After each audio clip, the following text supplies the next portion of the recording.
Just hanging out, about to like talk and say a few things. Episode 519, Brain Candy Podcast. Susie Meister here with you right Sarah now. Rice over here. Hello. How are you, my darling? Oh, doing very well. Right before we started recording, we were talking about Lincoln's upcoming birthday, Yes. which is going to be super fun, hopefully. I mean, Tell them about the food truck. Oh, yeah. We got chicken waffles on the go. Lincoln, he wanted pizza, and I'm like, this is better. Anyway, shut up. I love that. So it's like, shh, it'll be fine. It'll be fine. But, yeah, it does feel like this summer is going to hopefully be a fun time for people because, more freedom, more safety, and emerging from the nightmare. Yes. I hope, anyway. Mm-hmm. Yeah, I think so. But, okay, first order of business. I do love all the things that are like hot girl summer. This is going to be like granny summer. And this is like, I love it. I love it. Yeah. Cause are you having that feeling of like weirdness about coming out into the world? It's more like, I do, but I can't put my finger on what it is, you know? One thing like I noticed, it's hard to we were going out to dinner last night, and I put on the outfit that I would normally have gone to dinner in, and I was like, this is too much. Like it feels over the top. Oh, what just happened? Yeah, because I just hit something with my knee because I'm like trying to put my foot on to make something like a footstool out of the drawer of my cabinet, which is not a good idea. You never know what's going to happen around here. No, because I'm too fidgety. Yes, but continue. Yeah, yes, I just felt overdone, but I was just wearing jeans, but with heels, and it felt like over the top. But that's just because we're used to ultra cash, especially footwear. Yeah. No, you don't. And don't you feel like your feet don't know how to walk in heels anymore? Yeah, everything felt all wrong. God. I had to change. It's so weird. Mm-hmm. I was like, I don't know how to use these. Well, because I don't know, the pandemic kind of exposed a lot of like things we do for like just to make life interesting. I felt like that about earrings for a long time. Yes, exactly. And then I went in the other direction because I got it was a wonderful new set of necklaces that I'm like dying for. I've been wanting a chain necklace for forever. And I got one and it's like really changed my mood. Just the necklace? For real. Wow. Like I sent a picture to a friend and they were like, "Oh, wow, you look dressed up." And I was like, this is literally my pajamas with a gold chain, like a necklace on. Wow, okay. Because it makes you just like it, like So like originally, I was thinking about that, like heels. That would be over the top. I wouldn't. I couldn't. But like the little in the beginning of the pandemic, I was like, why do we even wear earrings? What's the point? This is so stupid. Yeah. Like I'm going to put these on and then what? Like I think because I like and also I'm wearing headphones a lot and like it just felt like weird. So I totally get that with like we haven't done this for so long, and now we're just going to do it again? Like, what? I need to know why. I need everything needs to be like purposeful. I know. It's a strange thing, and I don't know whether that's a good thing or I don't know. It's just odd. We're all in an odd moment. It's definitely different. Yeah. But, okay, first order of business is my documentary roundup for today. Yes, includes I love it. On HBO Max, a Brainiac recommended it to me. It's called Lucy the Human Chimp. Oh, okay. And, okay, so I knew nothing about it. I just thought, okay, well, this is probably about, like how they can communicate with sign language and stuff like that and whatever. But this was not that. This was a documentary about this scientist and his wife who basically, stole a baby chimp from her mom and took her home and decided to raise her as a human. And well, gross. Right, like just so ill-conceived or like just so ill-advised and offensive that they would do that. But he was he's a scholar, and sometimes, man, you get so fixated on your research goals that you forget, like, morals and stuff. And and this was, let's see, must have been the 60s, maybe 70s. Yeah, and that's what they were doing, all that animal behavior stuff at that time. Yeah. I mean, they certainly weren't the only people doing this. Right. But there was, questions about nature and nurture and, like, could a chimp sort of be raised in a way that would make them not wild, like domesticated in some way? Okay, so they're raising this chimp as a human, and they referred to her as their daughter even. And, like, everything was pretty good until... Which is usually the case with wild animals. Right. Until ... Tale as old as time.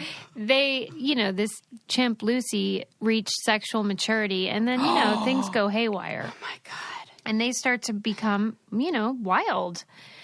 And in the meantime, they had hired this woman from the university to sort of like clean out the cage and, handle the care to a certain extent. Yeah. And she grew attached to Lucy. And then one day, the couple decided they couldn't do this anymore, that Lucy was a liability. She bit somebody and she was just like out of control. Right. And so they were like, we can't find a home for her, so we're taking her to Africa to this program where they try to take chimps and get them back and get them into the wild. Yeah. And so the assistant went with them. All three of them went to Africa. And the couple stayed for 2 weeks, and then the assistant was going to stay for one additional week to sort of transition. But, like, Lucy has only ever lived in this house with humans. And so she didn't see herself as a chimp. Right. She feels like she's being abandoned by her tribe or by whatever that troop. Her family, I guess. And so, anyway, the assistant can't leave her and ends up staying for... Like, when she says can't, these are the things where I'm like, what do you mean can't? The monkey wasn't holding a goddamn gun to your head. She felt like it was cruel. That it was cruel to leave. Well, I don't think that was the stage where cruelty began. Well, especially because it wasn't even her mistake to begin with. Right. And they clearly dumped it all on her. Like, talk about avoidance of responsibility. Yeah. The people, like, they're terrible. They were like, peace out. And they're the ones that called it their daughter. I mean. Okay. So the assistant stays, and I don't want to, like, spoil it, but let's just say the assistant is still there. What? Like... This woman is now an old woman, and she never Lucy came still home. Around? Lucy has passed away. Well, maybe this lady was just looking for an out. Well, that is what I want a second documentary about, is like, what is her story? What was she avoiding? Why did she not come home? Guaranteed getting out of there's like a relationship that was abusive. In some way. Yeah, something wasn't whether right. Emotionally, physically, or something. Because the fact that she created such a close bond with somebody who can't reject her. Yeah. And then stays. Mm-hmm. Yep. And she ends up, so for the most of the film, she's living on this island with no other humans and with just chimps. And... What? Come on. I don't know how to even explain to you the experience, though, that I had after. I actually had an emotional breakdown. Well, this doesn't happen often. Isn't this a role reversal for us? I don't know what it was, but it just connected to me as a parent because she was acting like a mother to this chimp, and that's sort of the dynamic that you get stuck with. And I can't explain it. What was it that really I just felt like... Can you identify like a scene that really made you feel, or like something that she was doing that really... It was the tone. What was the motherly... She was acting the way you would act towards your child if you just wanted your child to be healthy and happy, and like you knew that they needed you, but you had to like kind of abandon them in order for them to thrive. that thing so where basically you have to every single mom has to go through when their children like the thing where you grow have to up. like push your kid out of the nest, kind of. Mm-hmm. And I was like, it just made me realize like how fast your kid grows up and how it's over so fast and like whatever. Yeah. Anyway, it was just insane. The film is insane because of what happened and how she lived on this island with chimps. And then the way it makes you reflect about your life, I think, is powerful. So interesting. I hope you guys watch it and give me a report of what you guys think. And then also, you need new sheets, and they got to be Brooklyn. Yes, definitely. I mean, like, that's just the facts. I know or what new you guys towels. are sleeping on. Come on. Yeah, get some towels. Freshen up for spring and summer. Make your home lovely and clean and luxurious, but don't pay a fortune. That's what Brooklyn does for you. They have high-quality luxury bedding and towels and such, comfy loungewear. You're never going to want to take it off.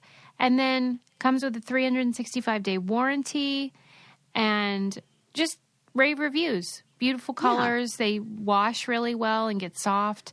So stock up on all things summer comfort and shop the Memorial Day sale now. And if you're listening to this podcast after the air date, don't worry. You can still go to brooklinen.com and use the code BRAINCANDY for $20 off your first order of $100 plus free shipping. That's BROOKLINEN.com and enter promo code BRAINCANDY for $20 off your first order of $100 plus free shipping. Brooklinen, everything you need to live your most comfortable life. And you know, I gotta this we have not mentioned in a while, but I think is probably my favorite feature. If you'd like to save yourself some time on knowing which is the long end and which is the short end on your sheets, just buy some Brooklinen sheets because there's a tag that tells you. And that time alone, right, like it adds up. Well, because that is so annoying. So annoying. And have you ever done it in the right direction? I haven't. Never. Not until I got Brooklyn sheets. So there you go. Okay. So anyway, watch Lucy the Human Chimp. Cry your eyes out if you're, touched by it. Yeah. Moving on. Now, you know how I was telling you about Pose last episode? Yes. I know you're really going to love it because the part about like being a mom is the part that really like tugged at my heartstrings. And I think you'll connect to that. You'll be like, oh my God, it is just like that. I like to kind of joke or posture that like I'm all tough and like, no, not sensitive, but it's because I'm hypersensitive and like it's too much for me. The enormity of being this child's whatever. I can't even talk about it. Okay. Gosh, you sound like my mom. It's really funny. She's like that. When I was born, she's like, I can't hold her. I can't. You have to take her. She's too much emotion. I'm feeling too happy. It's too amazing. They're so funny. I almost feel like that's why I didn't end up having more kids because it was just this like, is how much I love the one. Yeah, like I can't do it. I can't handle it. Yeah. Okay. Oh, that's cute. I did read a fun little New Yorker piece about liminal spaces, which are the spaces like that lead you somewhere else, like a hallway or I'm a big elevator. fan of these. Tell me why. I knew you were going to say my last something apartment like did not have this. And I felt different. I told Ren what I really want is a house with a hallway. I couldn't have, and it created a transition space. Wow. You're very self-aware to even know that you wanted that. Yeah, I knew that was something that I missed. Well, apparently like a lot of people have this feeling, and there's all these Reddit groups where people post I fucking pictures. love this. Yeah, I think you'd be into it. Suze, who knew that you were gonna like totally define like a concept in my mind that has been there for a while? Yeah, because these people, for example, in the Reddit groups, will post, for example, a picture of like the hallway outside of a hotel pool that you have to go in order to get to like the locker room, and that distinct feeling of like being dripping wet and then trying to find the locker room. It's such a like specific experience. Oh my God. I love this. Yeah. And people are comforted by them because I guess they're a keystone of the human experience, really. I think it's the transitions. Yeah, I think you're right. I think that is it. I think we really crave something that tells us this is the beginning of something, and it. You know what that does? Oh my God, I'm getting so many ideas. It bookends things. So it helps close something and open something else. And like the memory of it too. I think it probably helps with that. Ooh. I guess that's my feeling. People enjoy things like parking garages or even like a gas station or, those dead malls. Yes. Yeah. People love looking at pictures of, I love dead malls where it's just like a ghost town. Yeah. Or like a shuttered Kmart or something like that. Anyway, this guy, he's a curator of the Liminality Project, and he kind of celebrates these spaces. And he says that it serves our desire to examine the overlooked textures of everyday life. And he says we let ourselves become submerged in the swim of liminal space, like in this project. Wow. And I mean, I just can't believe that we all know what it is and that there are enough people that are like so into it that there's all these groups. This is like ASMR, how we didn't know what it was until it was a thing, and now we're like, I totally know what that thing is. I love that. Who knows what else we're going to discover? And he says that they often tap into a long-buried memory of something. Interesting. Because they're at once like familiar, but also individual. Like each hallway of a hotel is different, but they are all kind of the same. And they're kind of in a way solitary moments. Yeah. Mm-hmm. Solitary moments after maybe times of togetherness. Well, and they're usually nondescript, which I think is, you don't have a lot of stuff trying to get your attention. Yeah. Yeah. It's like blank space. Which is why it helps with those transitions. Yeah. Because it's like a palate cleanser. Reset. Mm-hmm. Oh my God, I love this. I love there you go. Like breaking down something that you're right, we totally know about this, but we totally have not talked about it. Yeah. It's just something that exists. Where did you find this information? That was in the New Yorker. Nice. It was a celebration of liminal spaces or something like that. Liminal. Yeah. How have I never heard that word? Me neither. And I'm like really into design shit. Now you're going to You feel like it would be like with foyer, you know? Well, I'll send you the article. You can see. Yeah. Okay. There was an article in Vogue that was about like how to make your house more, I don't know, healing or comforting. Oh, well, I love that. Serve you better. They were referring to Carl Jung's sort of idea that your home is more than just shelter. It's like a reflection of your identity. Yes. And so this was talking about some ideas that you could do to make it more inviting. So, my God, yes. Yeah. Yes, give me everything. Here you go. So the first one Who doesn't want that? Yeah.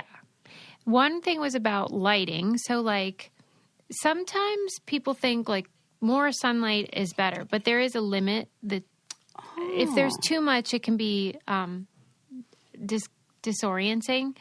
So you want like bulbs that are the wattage you like, but also the kelvins, which are printed on the box, and it's the measure of color temperature.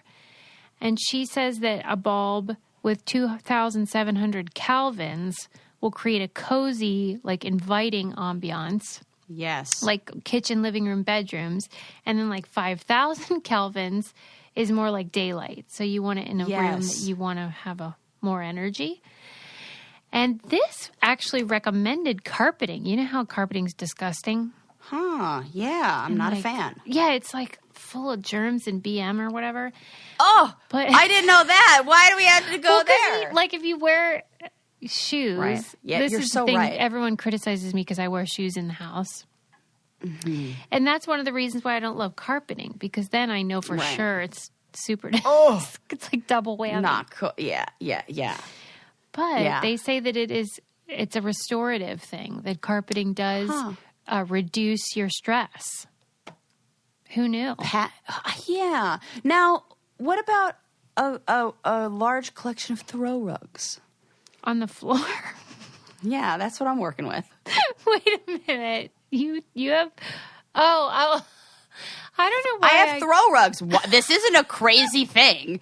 A lot of people, these are literally what they're made for.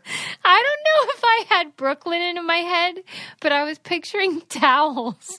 Oh my God. I was like, you know what's really unusual. funny, Suze? What? That is like kind of weird and psychic that you said that. Why? Because there is, because my poor little baby Beau has been having some kidney issues. Yeah. So in a effort to anticipate any possible accidents, in the one place that she did have an accident when she did have a bladder infection, my poor little baby, which has since healed up. Don't worry about her. I put down a bath mat. Okay, see that as is like a psychic. throw rug bath mat. So if you were to look at my house, it'd be like, why do you have that towel on the floor? Right. That is so weird, Sarah. That is really weird that you were like, that's spooky. That is spooky. Wait, Yeah, Susie, psychic Susie. I'll tell you what's not spooky, and that's how great your hair looks these days. I love it. Oh my God, I almost like really lost my breath right there. Apparently, Sarah changed her Function of Beauty recipe, and like the whole internet broke. Yeah, like, see, so people ask me all the time, they're like, what is the trick? Yeah. The trick is finding the perfect balance of moisture and protein for your hair. And the way to do that is with custom hair treatments. My hair needs something different than what your hair needs. Right. So when people are like, what do you use? What do you use? Well, I want you to use something that's exactly what you need. And this is how you do it. Yes, Function of Beauty lets you fully customize your hair care. Whatever needs you have, that's the recipe formula that they will send to you. You just take a quiz and tell them what you want. It's sulfate-free, paraben-free. The fragrances are amazing. I think it was apricot. Yeah, what'd you get? I think mine was yum. apricot. And I was just like, it's almost like the liminal spaces thing. It reminded me of something from my childhood. I had a jewelry box that smelled like that. Oh, it does comfort you. But they Yeah. have like peach, they have pear, lavender, eucalyptus, I go with lavender. whatever. Is that what you have? yes. I love it. Relaxing. That is a good choice. But anyway, you can get it unscented if you prefer that as well. Go to functionofbeauty.com/braincandy to take your quiz. Save 20% on your first order. That applies to their full range of customized hair, skin, and body products. That's functionofbeauty.com/braincandy. Let them know you heard about it here and get 20% off your order. Functionofbeauty.com/braincandy. That reminds me, we did that poll where I asked people whether they used a washcloth Yeah. or not. I still think it sort of just depends on whether they are using a bar or a body wash. Because a lot of people that use body wash are like, well, of course, you need a loofah or something. But people that use a bar are sort of like, it doesn't make that big of a difference. Huh. Yeah. We'll need a follow-up poll. I did, and the percentages matched, but it's hard to get new ones. Okay, from, yeah. on Instagram. Anyway. Okay. Oh my gosh, one more thing. I love that you're trying to get really detailed, scientific result. Yeah. You're like, well, we can't. The really data is inconclusive. There isn't validity. What is it called? In something validity. I will tell you this though. I am convinced the entire population of Canada. Oh my God. Sent messages about the Hudson Bay. Yes, that was so funny. And it's almost like they have a script that they gave out to everyone in Canada that is about the importance of the Hudson Bay Company and that it is, quote, so much more than just a department store. They all said the same thing. They all said it's so much more than just a department store. It involved the fur trade or something and indigenous people and colonists. Yes. I'm like, I believe you. I'm so sorry. Yes. We didn't know. We had no idea that it would. We learned a lot. I got the same messages.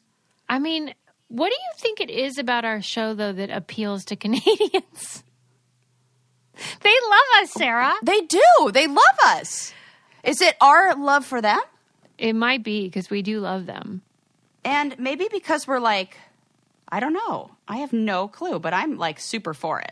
I am too. They're super nice and everything, but they are very amused at how stupid we were about the Hudson That's Bay. probably it. We probably just like make them laugh with our like our desire to like somehow be in the Canadian with the Canadian culture and our complete lack of awareness and knowledge of all of that. Well, yeah, because it really was just a moment where I mistook you saying Hudson Bay for Hudson River, but like they were just sort of like, how could you get them mixed up? Oh, see, and I thought they were saying it to me of like, Sarah, you really thought that was the Jamaican flag? You're that an was idiot. funny though.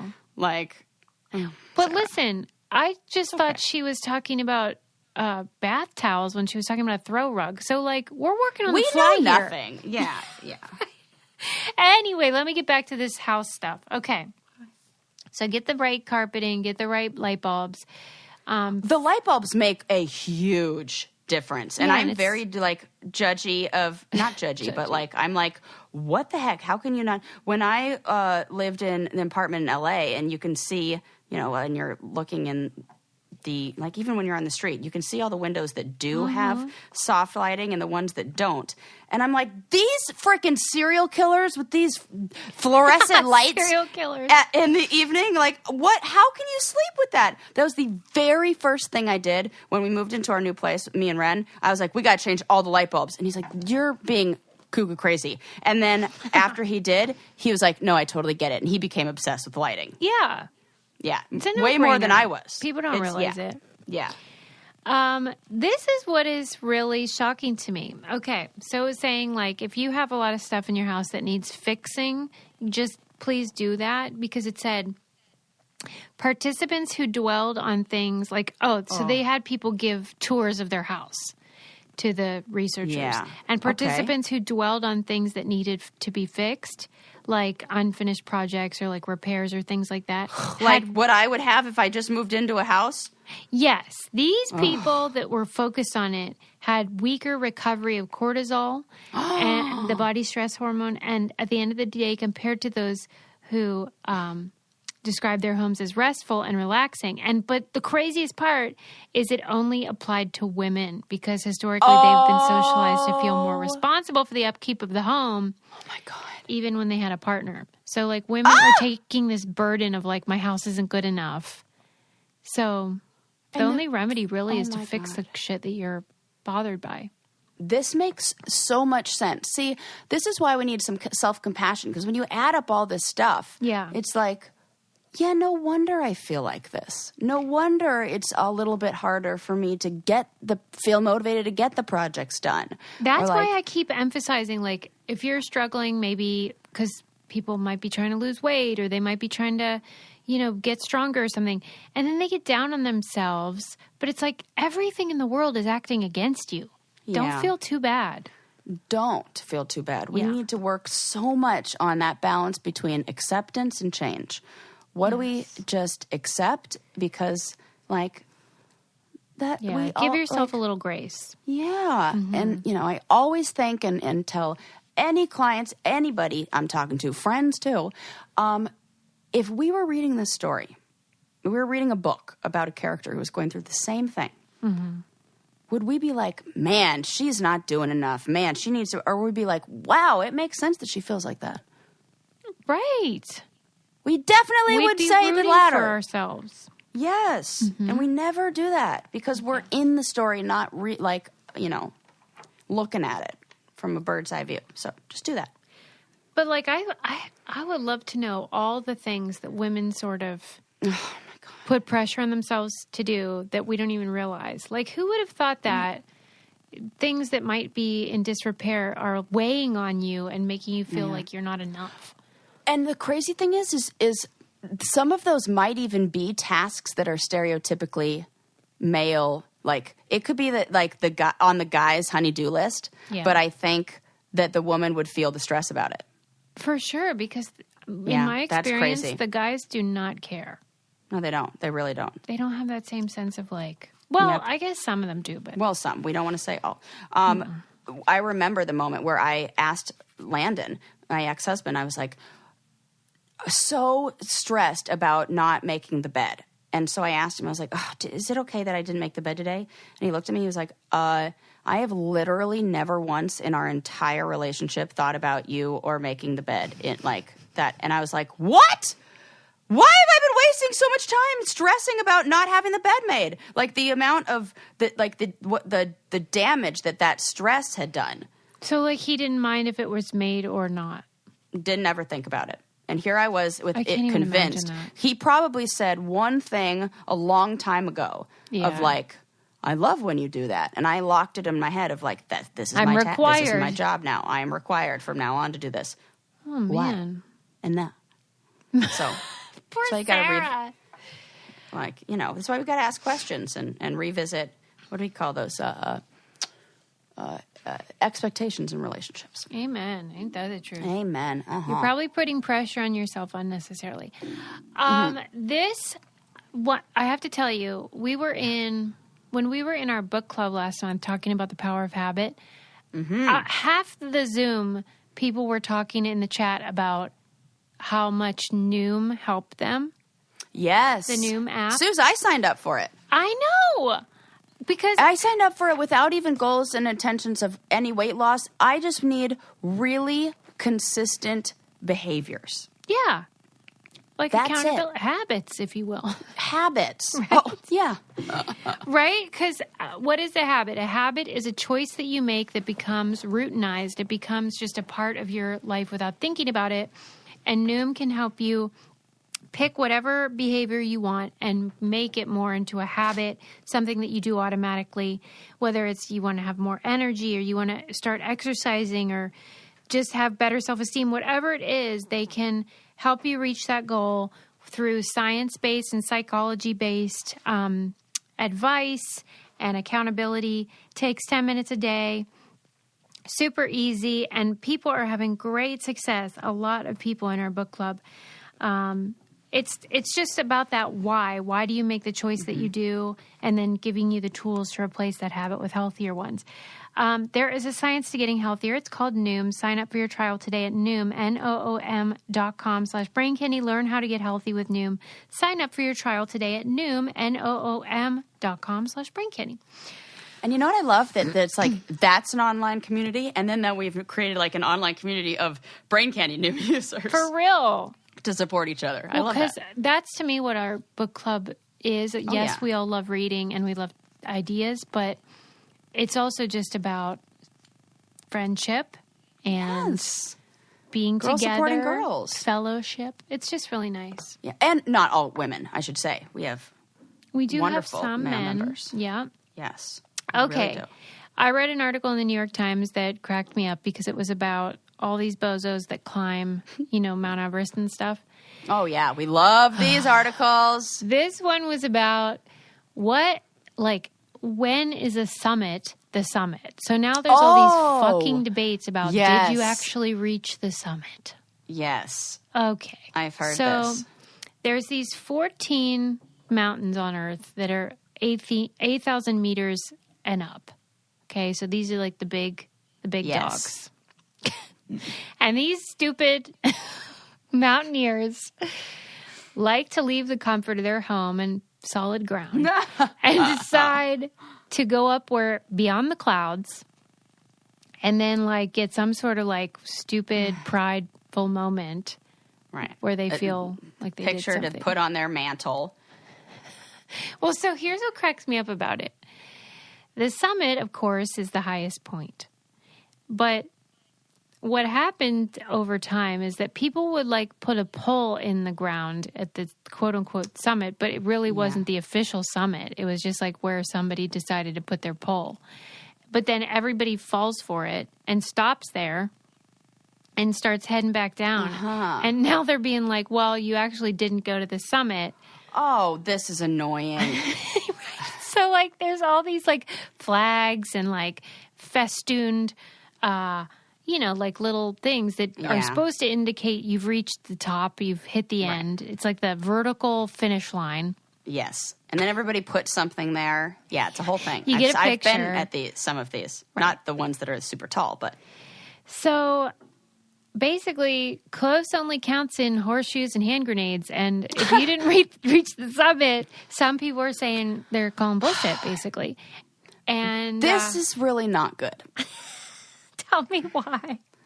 Because what this does, it's a bunch of fucking egomaniacs who need to be winners in their mind. Yep. So, which is basically saying that other people's don't count, so that somehow their win is more important. But what that really is doing is it's taking this mountain that you'd think they would respect and love and want to keep pristine and you know, whatever. Honor. And encouraging people to be like, oh, well, no, I'll go back and do it again. Yeah. Like, to make it to the summit. So why are you doing that? Well, and if you're not a mountaineer, then it's easy to kind of be like, well, who cares? It's like 10 meters difference or 2 meters difference. But apparently that distance, depending on the circumstances, can take hours to get. Yeah. And there's this, for example, oh my God. Yeah. like where most people stop on this one mountain, you actually have to go across a ridge to get to the summit. And the ridge, in order to get across it, you have to straddle it like a horse and shimmy across. Oh my God. Like, I can't even imagine that. Oh my God. And I will say that the photos are beautiful because they are literally above the clouds. And so it is stunning. I get that. But if it's about the beauty and there the are places you could do that without then why do you all throw your oxygen tanks everywhere and litter up the joint and abuse Sherpas or whatever they're doing? Right. They are exploiting them for fucking sure. But I do feel bad for that whole Nepalese industry because they're decimated after the pandemic. Oh my God. You know. It's all, there's no, now you can't, you've created something. It's the same thing, you know, like with the habit. Like you can't just like, if you want to change it, you can't just replace it with nothing. You got to like swap it out with something else. Yeah. You can't just like create this whole industry and then just like leave a vacuum, like leave it and like take it away. And now you've just like left people with nothing. Yeah, because they're like, damned it's so either way, up. these poor people. For real. And like every part of it is not good. Yeah. And it just feels like we need to protect all of these natural sites. And just like, I don't know. Well, and can't these people like just jump out of airplanes and other stuff that like I know only puts them in danger and doesn't ruin ecosystems, the ecosystem and like who cares? I've never once been like, oh, you know what I really need to know? I need to know who are the like top 10 people who climbed the top foot. Who cares? You know what's funny is they were describing this one guy who he's not a mountaineer himself, but he keeps track of all their expeditions and logs, like whether oxygen was used, how long it took, what route they took.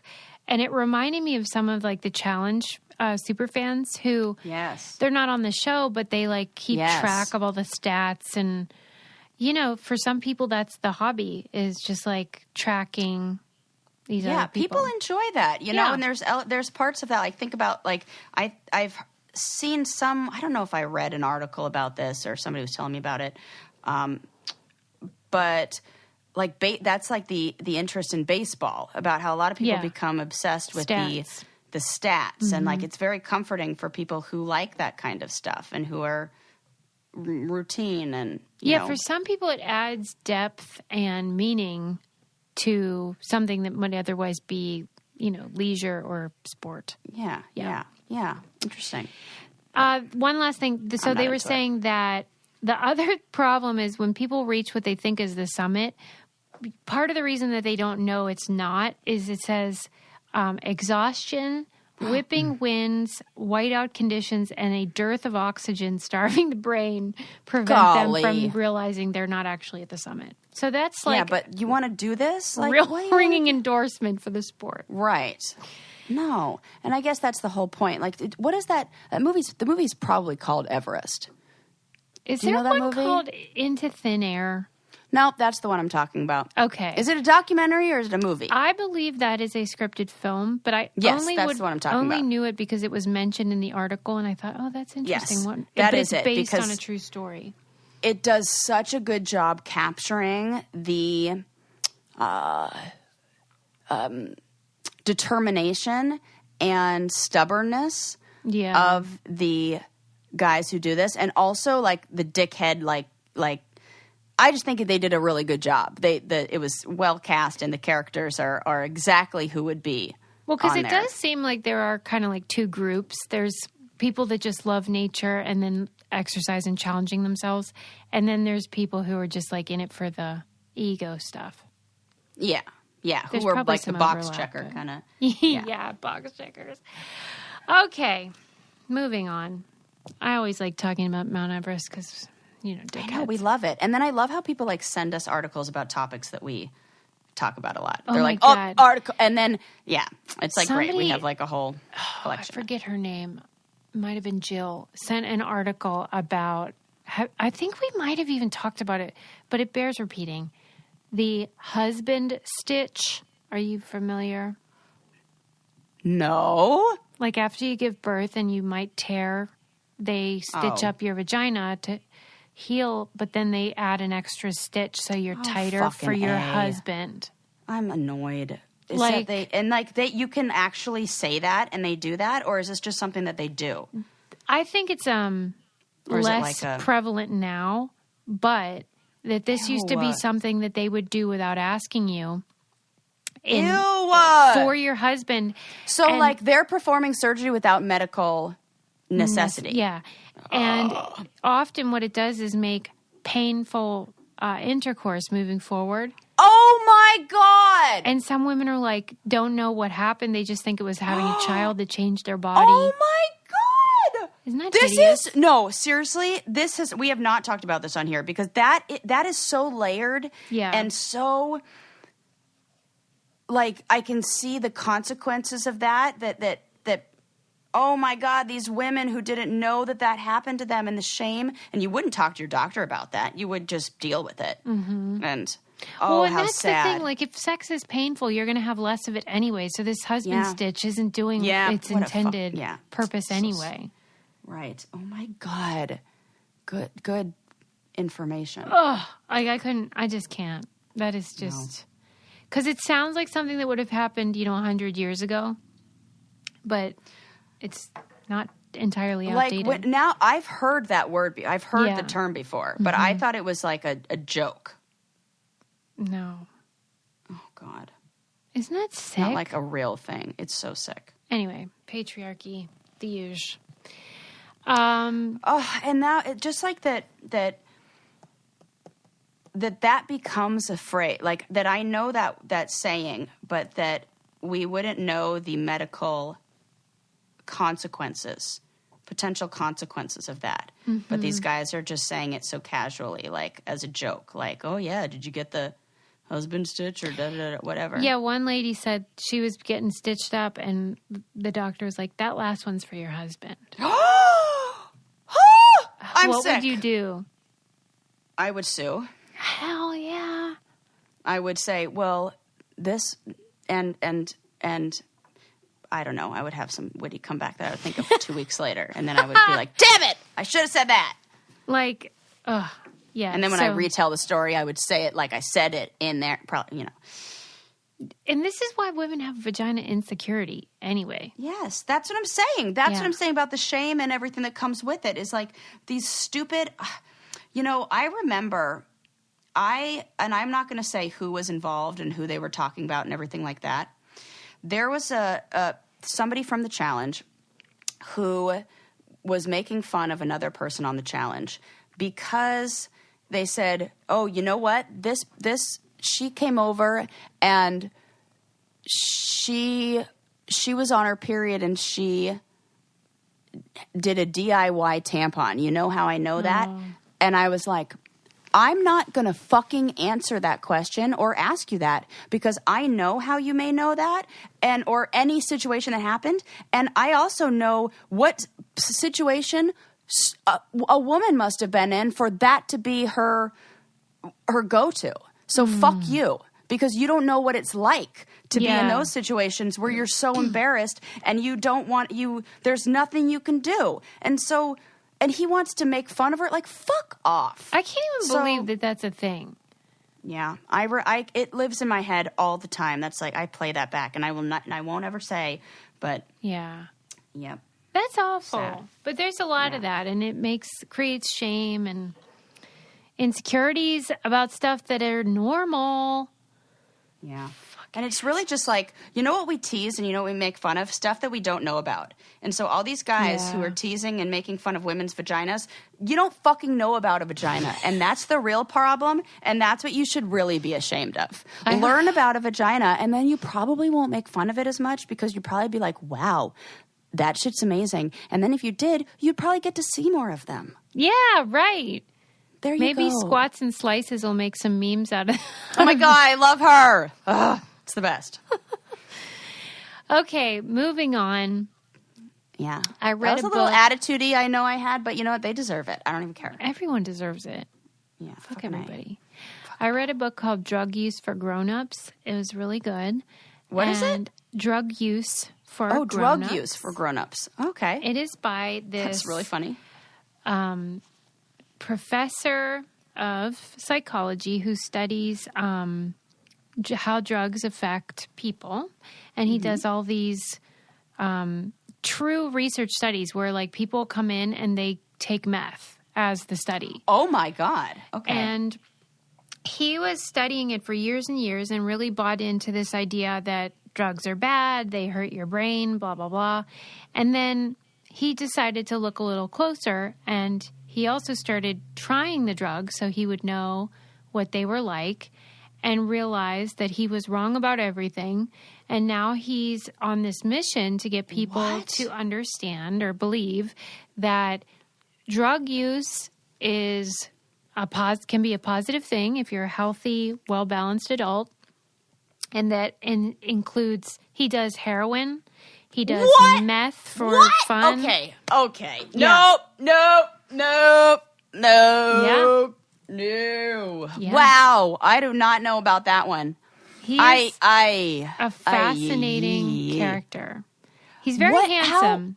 He's young. How after all that meth? No, he's dreadlocked and he's like gorgeous and stop. Like You're like super dreamy. His name's Dr. Carl Hart.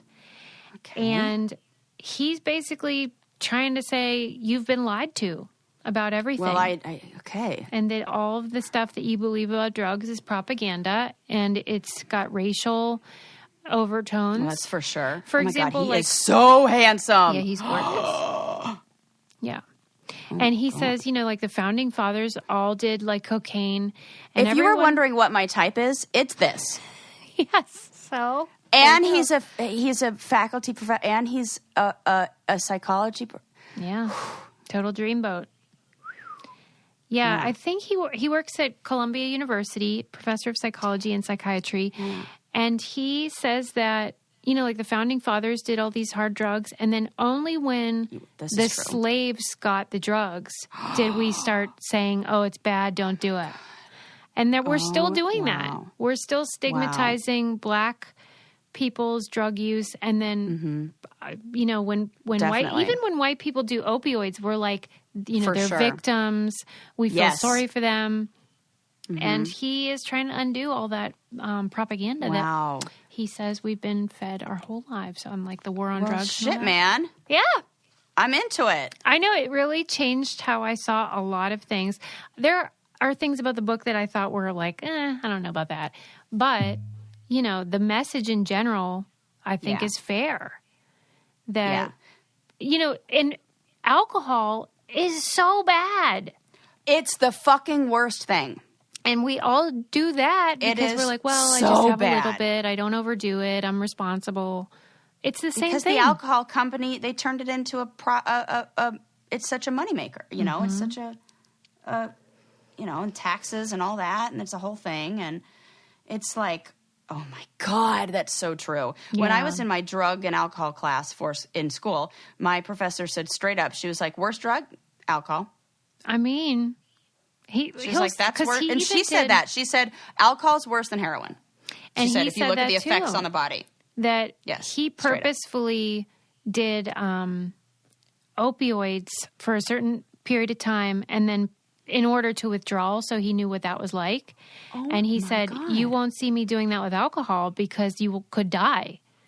Whereas you don't die when it's opioids. Dude. It's really fascinating.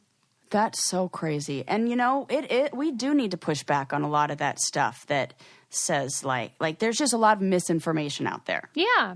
And we need to question, where's the information coming from?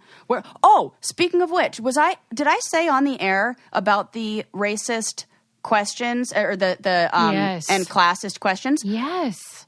My own car insurance company has one, and I took a screenshot of it for you because I was like, holy fuck, I wasn't even aware of this, and now I see it, and it's everywhere.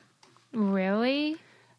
My auto loan that's not like an investment it's not like auto loan. Everybody's got an auto loan. Mm-hmm. I couldn't. I'm like, we need to start just pushing back a little on the. Yeah. Well, yeah, because whatever your experience is, you think everyone can relate. I think I told you a couple years ago, Lincoln had a question on his reading comprehension that was the opposite, which I was so excited about, where he didn't know the answer because he didn't know what a laundromat was. Yes. Because we don't go to a laundromat. But in other communities, that would be an advantage to them, which I like. If we're going to go one way or the other, I'd rather advantage people from a lower income or, a different Yes. Oh, my God, experience. I deleted it. I think I deleted it. That would suck. Yeah. Yeah. Yes, totally. Oh. But it said, when was your it was something about, vacation, a vacation home or, yes, it was assuming. Where was your first international vacation or international please. trip or something? And I was like, what? So oh, God, yeah. So, it makes sense that everything is through one lens. Yeah, and so he talks about it from the standpoint of he used to be on the other side. He used to buy into all of it. And then the more he looked at the studies, the more he was like, but that's not what this data shows. So that's why he started unpacking all of it and being like, we've been sold a bill of goods here. Yep. I love that. Ask questions, push back. And I want to read that book. Interesting. Yeah, it was really good. And because there's all the added, then you have the added shame. And then I think when people think that they are something, they just, that's really interesting. Did you read about the submarine that, what's the word? Sunk? Uh-oh. With people in it? Yeah. Oh! The Indonesian sailors. No, that's so sad. Yeah, it was in the news. It was super sad. But then there was this article in the New York Times about how a couple weeks prior, they had filmed a video where they were singing this pop song called Till We Meet Again. And it was one of these K-pop, I think, songs. But that the lyrics have kind of almost sounded like in the afterwards like a foreboding. Ooh. And apparently there's this word in Indonesia called, I'm probably going to say it wrong, but kakalogi.